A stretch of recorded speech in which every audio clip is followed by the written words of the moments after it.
Good evening everyone. आज के video को बनाने का मेरा मकसद कुछ विशेष है।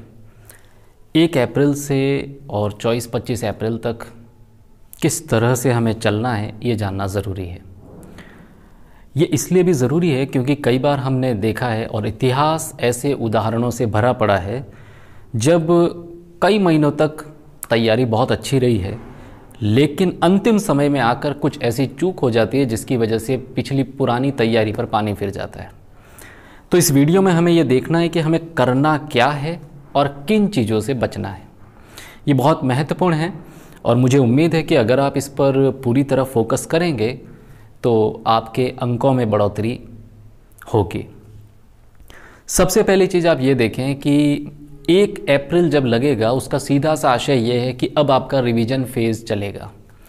अब अभी 1 अप्रैल से पहले तक आप सिलेबस को कवर करें, कुछ टॉपिक रह गए हैं तो उन्हें भी पढ़ें, लेकिन 1 अप्रैल जब लग जाएगा उसके बाद आपको सिर्फ़ और सिर्फ रिवीजन करना है, कोई नई चीज़ नहीं पढ़नी है। अगर उस दौरान अब कोई टॉपिक रह भी जाए तो उसको ज़्यादा फोकस नहीं करते हुए सिर्फ मामूली नज़र से देखना है और छोड़ देना पड़ेगा।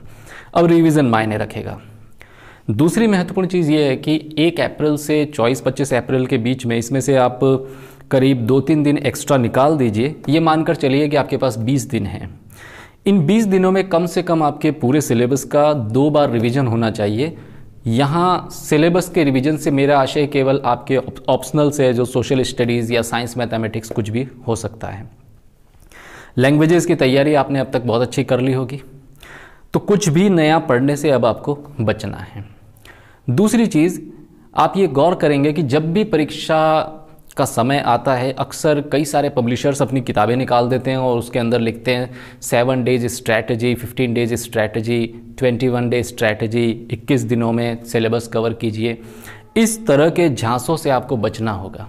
देखिए, सफलता का कोई शॉर्टकट नहीं है और अगर आप अपने रिवीजन को छोड़कर ये 20-22 दिन उस फिजूल कंटेंट को पढ़ने में देते हैं तो सब कुछ मिसमैच हो जाएगा। आपका ब्रेन जिस क्रम से चीज़ों को याद कर रहा है वो क्रम डिस्टर्ब हो जाएगा और आपकी पूरी तैयारी ध्वस्त हो जाएगी।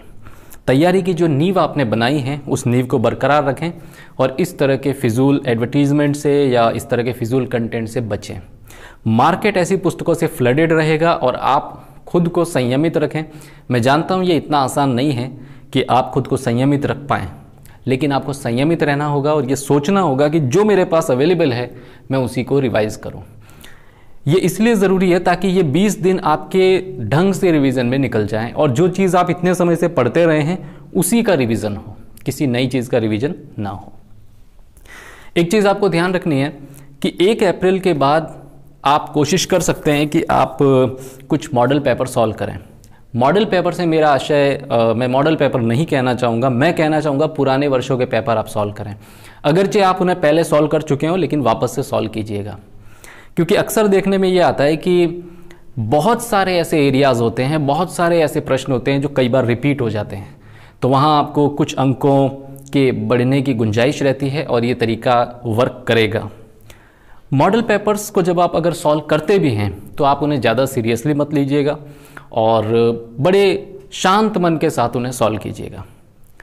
तीसरी सबसे अहम चीज़ जो इस वीडियो में मैं आपको बताना चाहूँगा वो ये है कि इन 20-22 दिनों में आप थोड़ा अपने खान पान का ध्यान रखें।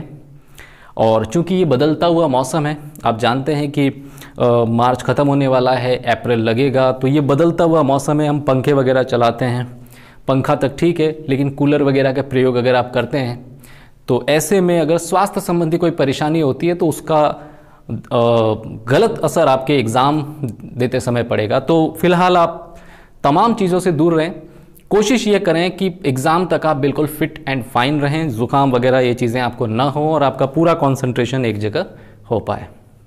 एक और चीज़ आपको ध्यान रखनी है वो है सोशल मीडिया और फ्रेंड सर्कल से रिलेटेड। कोशिश ये करें कि अब आप जितना कम से कम हो उतना कम से कम बोलें, और कहते हैं खामोशी में निजात है, ये बिल्कुल सही बात है।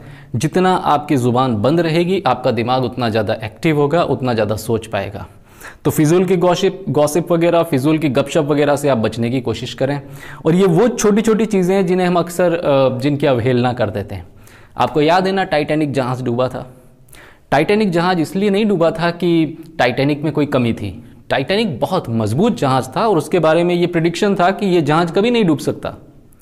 लेकिन एक छोटी सी चीज़ की आइसबर्ग को देखने में जो क्रू मेंबर्स से थोड़ी गलती हुई और उसका खामियाजा ये हुआ कि पूरा का पूरा टाइटैनिक अपनी पहली ही यात्रा में समुद्र में समा गया।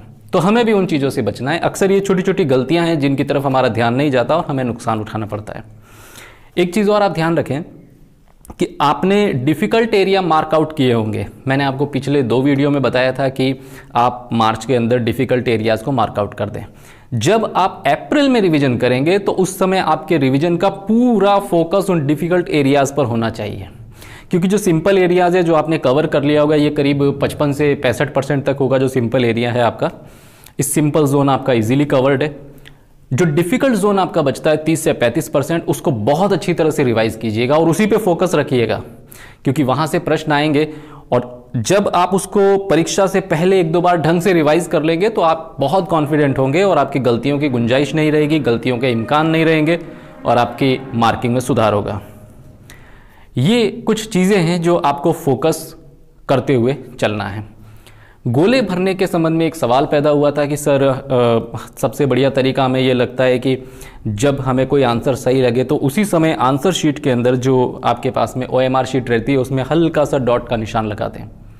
देखिए, अगर आप ये काम पेंसिल से करें तो ज़्यादा बेटर है, क्योंकि कई बार ऐसा होता है कि हम किसी चीज़ का आंसर B समझते हैं और आधे घंटे बाद हमें याद आता है नहीं C होना चाहिए। तो अगर आपने वहाँ पेन से हल्का सा डॉट किया है तो थोड़ी सी इस बात का खतरा रहता है कि कहीं कंप्यूटर उस डॉट को पढ़ न ले। बेटर है आप पेंसिल का इस्तेमाल करें और मार्कआउट कर दें उसी समय साथ साथ OMR शीट में, और फिर बाद में उन मार्क्स किए हुए बिंदुओं को एक साथ भरेंगे तो आपको मुश्किल से 5-7 मिनट लगेंगे, पूरी OMR शीट आपकी भर जाएगी। लेकिन मैं पुनः दोहरा दूं कि हर 10-15 क्वेश्चन करने के बाद आप ये ज़रूर देखें कि प्रश्न पत्र का प्रश्न और आपकी OMR शीट का प्रश्न क्रमांक ये दोनों सेम है या नहीं है तो उसको सेम कर लीजिए। यही वजह है कि सबसे बढ़िया एडवाइस ये है कि आप पूरी OMR शीट को जब भरेंगे तो सबसे पहले आप पेंसिल रखें पास में और उसको हल्का हल्का डॉट करते हुए चलें और फिर एक बार वापस वेरीफाई कर लें और फिर गोले भरें। इस पूरी प्रोसेस में आपको मुश्किल से 6 से 7 मिनट लगेंगे और आपका काम अच्छी तरह हो जाएगा। ठीक है। अब एक सवाल था, मैंने पिछले वीडियो में कहा था कि 150 सवाल होते हैं और हम उन 150 सवालों को इस तरह करेंगे कि 3 चक्र में वो पूरा हो। एक भाई ने सवाल किया था कि सर 150 सवाल 150 मिनट, और ये कैसे संभव होगा हमारे लिए कि हम 3 चक्र कर लें। एक्चुअली शायद मैं अपनी बात को उन्हें समझा नहीं पाया होऊंगा, इसलिए मैं पुनः उसको एक्सप्लेन कर दूं। मेरे कहने का आशय ये था कि मान लेते हैं कि सोशल साइंस में आपके 60 क्वेश्चन हैं। 60 में से आप करीब 25 से 30 प्रश्न ऐसे आपको मिलेंगे जो आप प्रश्न को देखेंगे और आपको आंसर पता चल जाएगा। तो ये ऐसे प्रश्न है कि 1-1 मिनट में आपके करीब 3 से 4 प्रश्न सॉल्व होंगे। इसमें ज़्यादा समय लगेगा नहीं क्योंकि आंसर डायरेक्ट होगा, आप उसको डायरेक्टली कर लेंगे। तो इन 25-30 प्रश्नों को करने में आपको मुश्किल से 10 मिनट का समय लगेगा, 10 मिनट भी नहीं लगेंगे। अब बचे आपके शेष 30 प्रश्न या 35 प्रश्न जो भी हैं, ये सेकेंड राउंड वाले हैं। इसमें से 30-35 प्रश्न में से करीब 25 प्रश्न ऐसे होंगे या 22 प्रश्न ऐसे होंगे जो आपके सेकेंड राउंड में सॉल्व हो जाएंगे। मेरे कहने का मतलब ये था कि फर्स्ट राउंड पूरे पेपर का आप करेंगे तो 150 में से करीब आपके 60 प्रश्न हो जाएंगे पहले राउंड में। जब आप दूसरा राउंड लेंगे तो दूसरे राउंड में आप करीब 90-95 तक पहुंचेंगे। तो ये दूसरा राउंड सबसे महत्वपूर्ण है।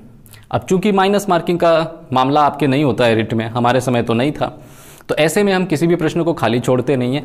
तब हम तीसरा राउंड लेंगे। तो जो दूसरा राउंड आप करेंगे जिसमें आपको थोड़ा सा सोचना है कि एक प्रश्न को सॉल्व करने में आपको करीब 1 से 1.5 मिनट लगेगा, उसके अंदर सोचना पड़ेगा, तो इन प्रश्नों पे ज्यादा फोकस करें। तो second round is the most important round when we attempt any written, especially written examination where no minus marking provision is there.